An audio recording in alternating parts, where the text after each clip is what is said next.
Hello friends, स्वागत है आपका आपके अपने YouTube channel Sonu RBC and CBSE classes में। तो दोस्तों, हमारी जो लास्ट वीडियो थी आपके 12th क्लास में हम पढ़ रहे थे आपके कूलाम नियम के बारे में, जिसमें हमने आपके जो कूलाम नियम थे वह हमने पढ़ा था और उसके बाद में उससे संबंधित आपके जो न्यूमेरिकल है वो हमने सोल्व किए थे। और इसके बाद में हमने पढ़ा था आपके कि एक आवेशों के निकाय के लिए आपका जो कूलाम का नियम है वह किस तरह से ज्ञात किया जाता है। और फिर उसके बाद में हमने उससे संबंधित जो न्यूमेरिकल थे, जो एग्जाम्पल थे, वो हमने सोल्व किए थे। तो अगला जो हमारा टॉपिक है वह है आपका विद्युत क्षेत्र, इलेक्ट्रिक फील्ड है वह क्या होता है। तो पहले इसे एक थोड़ा समझने का प्रयास करते हैं। तो जैसे सबसे पहले मान लेते हैं कि हमारे एक निर्वात के अंदर हमारे पास कोई एक आवेश है आपका, जैसे मैं लिख देता हूं यहाँ पर आपका आवेश है क्यों। तो इस आवेश के कारण एक क्षेत्र उत्पन्न हो जाता है। ये जो क्षेत्र उत्पन्न होता है इसके प्रभाव के कारण, आपके क्यू आवेश के कारण, अगर इसके अंदर कोई अन्य आवेश उपस्थित हो, जैसे मान लेते हैं कोई क्यू आवेश इसके अंदर उपस्थित हो, वह यहाँ से किसी दूरी पर स्थित है लेकिन इसके प्रभाव क्षेत्र के अंदर ही है, तब ऐसी स्थिति में हमारा जो आवेश क्यू होगा वह हमारे कैपिटल क्यू आवेश के कारण एक बल जो है वह अनुभव करेगा, या फिर कह सकते हैं कि एक बल अनुभव करेगा जो कि हमारा विद्युत क्षेत्र के प्रभाव से उत्पन्न होता है। तो ये जो हमारा ये जो क्षेत्र होता है उसे हम कहते हैं आपका विद्युत क्षेत्र। तो यानी हम यहाँ से इसकी एक डेफिनेशन निकाल सकते हैं कि किसी आवेश के द्वारा उत्पन्न वह क्षेत्र जिसके कारण उस क्षेत्र के अंदर उपस्थित किसी अन्य आवेश के द्वारा कोई बल अनुभव किया जाता है वह कहलाता है आपका विद्युत क्षेत्र। एक बार फिर से समझने का प्रयास करते हैं कि किसी आवेश द्वारा उत्पन्न वह क्षेत्र जिसके अंदर उपस्थित किसी अन्य आवेश के द्वारा मूल आवेश से एक बल अनुभव किया जाता है वह कहलाता है आपका विद्युत क्षेत्र। तो यहाँ से हम इसकी डेफिनेशन को समझते हैं।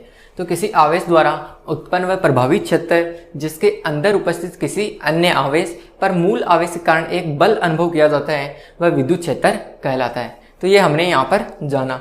इसके अलावा आपका जो हम विद्युत क्षेत्र यहाँ पर लिखते हैं, विद्युत क्षेत्र इसे हम दर्शाते हैं आपके कैपिटल ई के द्वारा। विद्युत क्षेत्र को हम किससे दर्शाते हैं? कैपिटल ई के द्वारा। और आपकी जो विद्युत क्षेत्र होती है ये एक होती है सदिश राशि।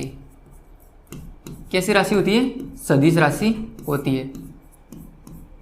सदिश राशि होती है यानी अगर जो हमारी राशि है वह सदिश राशि है, यानी कि हम हमारे ई को हम ई वेक्टर के द्वारा दर्शा सकते हैं।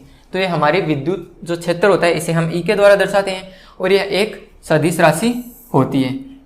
इतना हमने पढ़ लिया है। अब इसके बाद में हम जो यहाँ से इसका जो फॉर्मूला निकालते हैं वह कैसे निकालते हैं? तो इसके लिए हम मानते हैं कि निर्वात के अंदर हमारे पास एक कैपिटल क्यू आवेश उपस्थित है, जो कि अभी हमने समझा था कि मान लेते हैं कि एक निर्वात के अंदर हमारे पास एक कैपिटल क्यू आवेश उपस्थित है जिसके द्वारा आपका जो विद्युत क्षेत्र उत्पन्न होता है। जैसे मान लेते हैं आपका यहाँ पर इसके कारण एक विद्युत क्षेत्र है वह उत्पन्न हो रहा है। इस आपके विद्युत क्षेत्र के अंदर कोई अन्य आवेश, मान लेते हैं कोई स्मॉल क्यू आवेश है जिसका परिमाण मान लेते हैं आपके कैपिटल क्यू आवेश की तुलना में नगण्य है, या फिर कह सकते हैं कि इसका जो प्रभाव है वह कैपिटल क्यू के प्रभाव की तुलना में बिल्कुल नगण्य है। तब ऐसी स्थिति में हमारा जो क्यू आवेश होगा स्मॉल क्यू वह हमारे कैपिटल क्यू आवेश के कारण एक बल अनुभव करता है, या फिर कह सकता है इसके जो उत्पन्न जो प्रभाव है उसे वह अनुभव कर सकता है। तब ऐसी स्थिति में मान लेते हैं कि हमारे कैपिटल क्यू और स्मॉल क्यू आवेश के बीच की दूरी अगर r है, तब ऐसी स्थिति में हम जो आपके विद्युत क्षेत्र को हम दर्शा सकते हैं वो हम दर्शाएंगे कि आपका ई होगा आपका के क्यू बट्टे में आर स्क्वायर। इसे मैं नाम देता हूँ आपका समीकरण नंबर 1। तो ये होता है आपके विद्युत क्षेत्र का फॉर्मूला, जहाँ पर ई आपका क्या होता है? विद्युत क्षेत्र होता है। के आपका स्थिर विद्युत नियतांक होता है जो कि हमने कूलाम नियम के अंदर पढ़ लिया है। कैपिटल क्यू है कि हमारा वह मूल आवेश जिसके कारण हमारा विद्युत क्षेत्र है वह उत्पन्न हो रहा है। और आर स्क्वायर यहाँ पर क्या है? आर है हमारे कैपिटल क्यू आवेश से वह दूरी जहाँ पर हमें आपका विद्युत क्षेत्र की गणना करनी है। आपको क्वेश्चन के अंदर ऐसा नहीं दिया जा सकता है, ऐसा हो भी सकता है कि आपको दूसरा आवेश न दिया हो, आपको ऐसे बस कह दिया जाए कि यहाँ से r दूरी पर स्थित कोई अन्य बिंदु है, वहां पर विद्युत क्षेत्र कितना होगा। तो वहां पर बस हमें उस बिंदु से लेकर आवेश के बीच की दूरी लिखनी है, और इसके अलावा जिस आवेश के कारण हमारा जो क्षेत्र है वह उत्पन्न हो रहा है उसके हमें यहाँ पर लिखना है। तो इस प्रकार हमारा जो विद्युत क्षेत्र का जो फॉर्मूला है वो यहाँ पर क्रिएट होता है। अब हम लिखते हैं इसके सदिश रूप को, क्योंकि हमें पता है ई हमारी कैसी राशि होती है? एक सदिश राशि होती है। अतः सदिश रूप में विद्युत क्षेत्र सदिश रूप में, विद्युत क्षेत्र का सूत्र सदिश रूप में, सदिश रूप में। तो इसे हम सदिश रूप में समझने का प्रयास करते हैं। तो अगर हम इसे सदिश रूप में दर्शाएंगे तो हमारा जो ई होता है वह सदिश राशि होता है, तो इसके ऊपर लगा देंगे हम एक वेक्टर, इसके ऊपर हमने वेक्टर लगा दिया है। अगर हमारे आगे के जो हम राशियाँ देखते हैं, के आ गया आपका, कैपिटल क्यू आ गया, बट्टे में आपका आर स्क्वायर आ गया, तब हम यहाँ पर देखते हैं आपका क्या होता है, वह एक अदिश राशि होता है, क्योंकि यहाँ पर एक नियतांक है। क्यू हमारा आवेश, यह भी अदिश राशि होती है, और जो दूरी है हमारी आर, वह भी अदिश राशि होती है। तब ऐसी स्थिति में हमारी जो दोनों राशियां होती है, इस ओर आपकी अदिश राशि आ रही है, इस ओर आपकी सदिश राशि आ रही है, तब ऐसी स्थिति में इस ओर भी सदिश राशि दर्शाने के लिए हम एक आपका एकांक राशि काम में लेते हैं दूरी के लिए, जो कि होगा आपका एकांक सदिश। आर कैप होगा यहाँ पर एकांक सदिश। इसे मैं लिख देता हूँ साइड में, जहां आर कैप है आपका एकांक सदिश, एकांक सदिश। और यहां पर जो आपका आर कैप होता है वह होता है आपका, आर कैप होता है आर वेक्टर अपॉन आर, ये होता है हमारे आर कैप का फॉर्मूला। तब इस फॉर्मूले के अनुसार अगर हम ये हमारा मान यहाँ पर रखते हैं आपके आर कैप का, तो ये हमारा सदिश रूप हो जाता है आपका E vector is equal to K capital Q, और आर कैप बराबर में आ जाएगा आपका आर वेक्टर, और हम जानते हैं कि आर वेक्टर अपॉन आर होता है, आर स्क्वायर का हमारे पास पहले से था, तो ये गुणा होकर क्या बना लेगा, K capital Q R vector upon R cube. ये जो फॉर्मूला निकल के आता है हमारे पास, ये होता है आपके विद्युत क्षेत्र का सदिश रूप। इसे मैं लिख देता हूँ आपके समीकरण नंबर फर्स्ट के द्वारा, समीकरण नंबर सेकंड लिख देता हूँ, और जो फर्स्ट है वो लिख देता हूँ मैं हमारे इसके फॉर्मूले को। ये आपका समीकरण नंबर फर्स्ट पहले से दिया हुआ है, इसे मैं दे देता हूँ आपका समीकरण नंबर 2। तो ये होता है आपके विद्युत क्षेत्र का सदिश रूप। तो इस प्रकार हमें आपने विद्युत क्षेत्र का हमने सबसे पहले फॉर्मूला पढ़ा था, इसकी हमने डेफिनेशन जानी, और फिर इसके बाद में हमने इसका फॉर्मूला पढ़ा था। और इसके साथ ही मैंने आपको जो इसकी परिभाषा लिखाई थी विद्युत क्षेत्र की, उसमें मैंने आपको बताया था कि आपका जो विद्युत क्षेत्र होता है तो उसी आवेश के द्वारा, हमारी कैपिटल क्यू आवेश के द्वारा जनरेट हो रहा है। तो इसके अंदर जो हमारा अन्य आवेश होगा, जैसे यहाँ पर आपका स्मॉल क्यू आवेश है, तो वह हमारे कैपिटल क्यू आवेश के कारण एक बल अनुभव करता है। अगर दोनों समान प्रकृति के हैं तो ये स्मॉल क्यू प्रतिकर्षण बल अनुभव करेगा, अगर दोनों विपरीत प्रकृति के हैं तब हम जानते हैं कि ये हमारा स्मॉल क्यू आकर्षण बल अनुभव करेगा। तब हम यहाँ पर कह सकते हैं कि आपके विद्युत क्षेत्र के प्रभाव में आपका जो स्मॉल क्यू आवेश होता है, एक बार यहाँ पर समझ लीजिएगा, हमारा जो कैपिटल क्यू आवेश होता है वह होता है आपका स्रोत आवेश, यानी जिसके कारण आपका विद्युत क्षेत्र उत्पन्न हो रहा है वह कौन सा होगा, स्रोत आवेश। और जो हमारा स्मॉल क्यू आवेश है वह होगा आपका परीक्षण आवेश, क्योंकि हमारी जो स्मॉल क्यू आवेश है इसका हम यहाँ पर परीक्षण कर रहे हैं हमारे विद्युत क्षेत्र को जांचने के लिए, तो ये हो जाएगा आपका परीक्षण आवेश।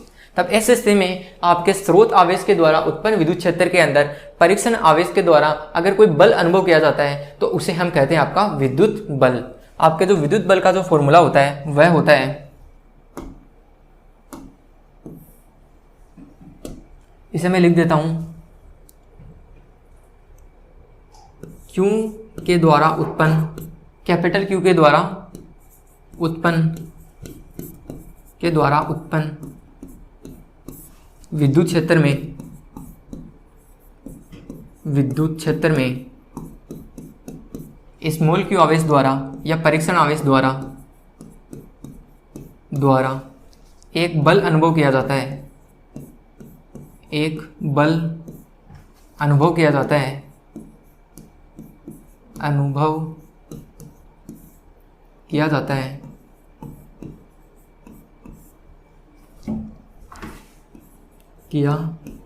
है,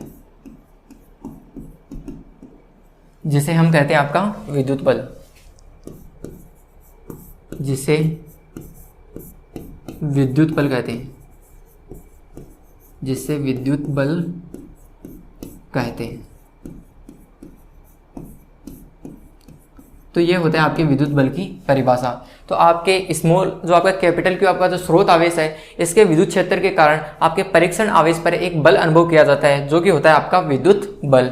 इसका फॉर्मूला क्या होता है ये देखिएगा कि यहाँ पर जो आपका बल होता है वह होगा F equal to Q E. F equal to Q E. Q है आपका वह आवेश, परीक्षण आवेश जिसके ऊपर बल अनुभव किया जा रहा है, और ई होगा आपका स्रोत आवेश, ई होगा आपका विद्युत क्षेत्र। तो ये होता है आपके विद्युत बल का सूत्र। तो यहां से हम जो आपका विद्युत क्षेत्र का जो फॉर्मूला हमारे पास प्राप्त होता है वह होगा हमारे पास ई होगा आपका F अपॉन क्यू। तो हमारे पास हमारे विद्युत क्षेत्र का एक और नया फॉर्मूला हमारे पास प्राप्त होता है, ई इक्वल टू होता है हमारे पास F अपॉन क्यू, बल बट्टा आवेश। यानी हम यहाँ से इसका एक मात्रक है वह यहाँ से निकाल सकते हैं। तो हम यहाँ से हमारे विद्युत क्षेत्र का जो मात्रक होगा वह निकल के आता है, मात्रक किसका, विद्युत क्षेत्र का। तो वह होता है आपका, मात्रक लिखता हूं मैं यहाँ से, विद्युत क्षेत्र होता है आपका बराबर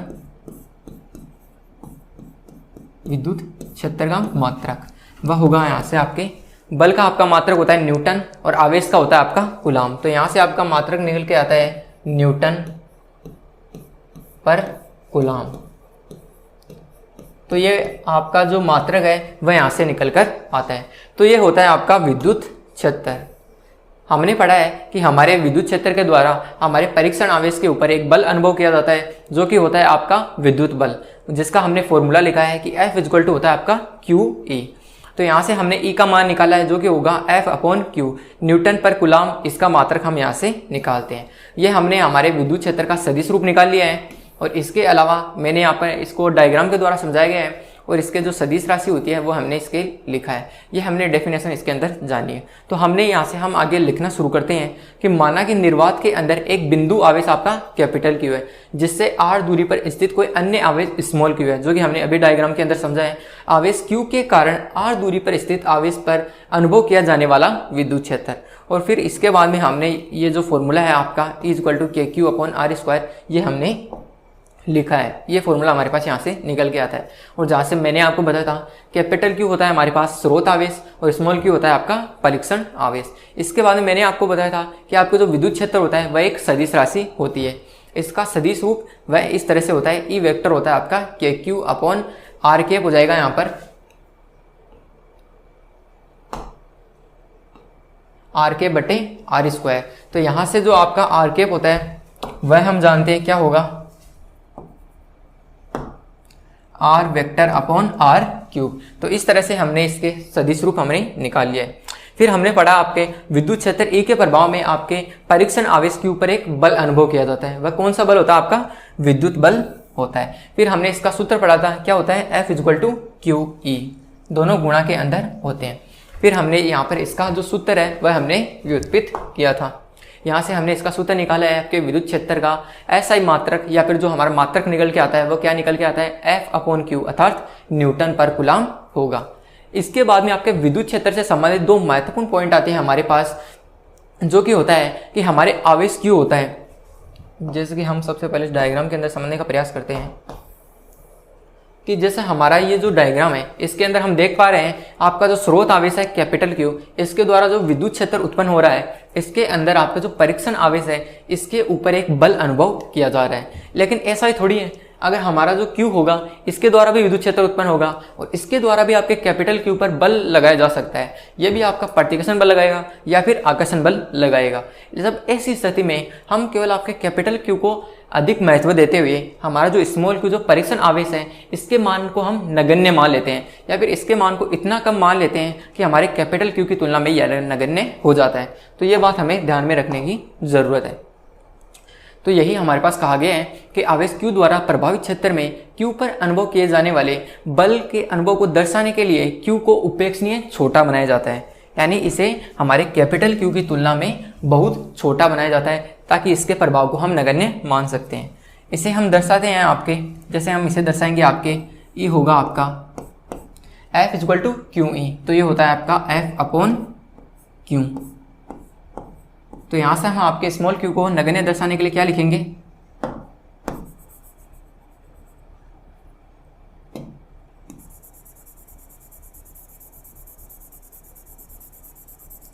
इसे हम दर्शाने के लिए लिखेंगे आपका limit Q tends to 0 F upon Q। तो यहाँ से हम ये मात्रक है हम यहाँ से निकालते हैं कि E होगा आपका limit Q tends to 0 F upon Q, यानी Q टेंस टू 0 हो रहा है, यानी हमारे Q को हम 0 की ओर अग्रसर कर रहे हैं, यानी कि हम Q को उपेक्षणीय बना रहे हैं हमारे कैपिटल Q की तुलना में, ताकि हम कैपिटल Q के हम प्रभाव को हम दर्शा सकें। तो ये होता है इसका फर्स्ट पॉइंट, जो कि काफ़ी ज़्यादा महत्वपूर्ण है। इसके अलावा आपका जो सेकंड पॉइंट है ये भी काफ़ी ज़्यादा महत्वपूर्ण है। इसे समझने का प्रयास करते हैं कि आपका जो सेकंड पॉइंट है वह कहता है कि आपका जो धनावेश होता है इसके विद्युत क्षेत्र की दिशा किस ओर होती है, बाहर की ओर होती है। और आपका जो इसके अलावा आपका जो ऋणावेश होता है इसके द्वारा उत्पन्न जो विद्युत क्षेत्र होता है इसकी दिशा होती है आपके अंदर की ओर। इसे हम दर्शाते हैं एक डायग्राम के द्वारा।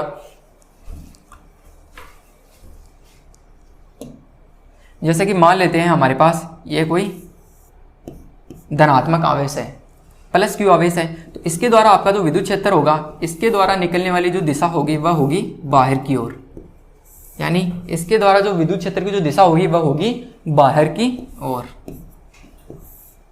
ये जो मैं रेखाएं दर्शा रहा हूं ये होती है आपके विद्युत बल रेखाएं, इन्हें विद्युत क्षेत्र रेखाएं भी कहती है। जो हमारी रेखाएं होती है जो विद्युत क्षेत्र की दिशाओं को दर्शाती है उसे हम कहते हैं आपके विद्युत बल रेखाएं या विद्युत क्षेत्र रेखाएं। ये हमारा अगला टॉपिक है जिसे हम बाद में पढ़ेंगे। फिलहाल इतना समझ लीजिए कि हमारा जो धनावेश होता है इसके जो विद्युत क्षेत्र की दिशा होती है वह होती है आपके बाहर की ओर। इसे मैं नीचे लिख देता हूं, धनावेश के विद्युत क्षेत्र की दिशा बाहर की ओर होती है, बाहर की ओर होती है। इसके अलावा आपका जो बचता है आपका ऋणावेश, तो इसे हम देख लेते हैं। तो आपका जो ऋणावेश होता है ये आपका नेगेटिव चार्ज हो गया, तो इसके जो आपके विद्युत क्षेत्र की जो दिशा होगी वो होगी आपके अंदर की ओर। तो ये आपके विद्युत क्षेत्र की दिशा होती है इसके अंदर की ओर।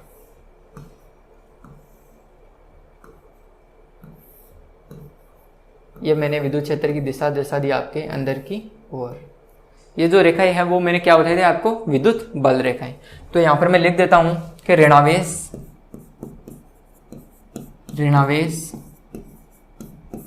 के लिए विद्युत क्षेत्र की दिशा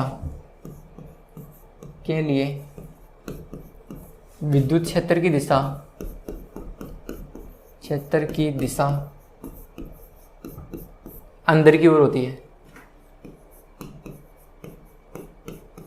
अंदर की ओर होती है, अंदर की ओर होती है। तो बस ये दो पॉइंट हमें ध्यान रखने की जरूरत है कि हमारा जो अगर विद्युत क्षेत्र को हम दर्शाते हैं तो उसके जो परीक्षण आवेश होते हैं उसे कैपिटल Q की तुलना में आपका जो स्रोत आवेश होता है उसकी तुलना में उपेक्षणीय छोटा बनाया जाता है। और सेकंड पॉइंट है आपका कि हमारा जो धनावेश होता है इसके जो विद्युत क्षेत्र की जो दिशा होती है वह बाहर की ओर होती है, और आपके जो नेगेटिव आवेश होता है, ऋणात्मक आवेश होता है, इसके विद्युत क्षेत्र की दिशा अंदर की ओर होती है। तो ये है आपका विद्युत क्षेत्र जिसे हमने अभी पढ़ा है कि इसके सबसे पहले हमने इसका फॉर्मूला निकाला है जो कि होता है E=KQ/R²। फिर हमने इसका सदिश रूप लिखा है, फिर हमने इसका जो विद्युत बल होता है वह क्या होता है इसके हमने अब मात्रक निकाले हैं, और फिर इसके द्वारा हमने आपके विद्युत क्षेत्र का जो मात्रक है वह निकाला था न्यूटन पर कूलाम। और फिर इसके बाद हमने इसके दो महत्वपूर्ण पॉइंट है वो हमने समझे थे। तो ये था हमारा विद्युत क्षेत्र। तो दोस्तों आज के टॉपिक में इतना ही आपका, जिसमें हमने पढ़ा है आपका विद्युत क्षेत्र। तो हमारी जो नेक्स्ट वीडियो होगी उसके अंदर हम पढ़ेंगे कि आपके आवेशों के एक निकाय के लिए जो हम विद्युत क्षेत्र है वह किस तरह से ज्ञात करते हैं। Thank you.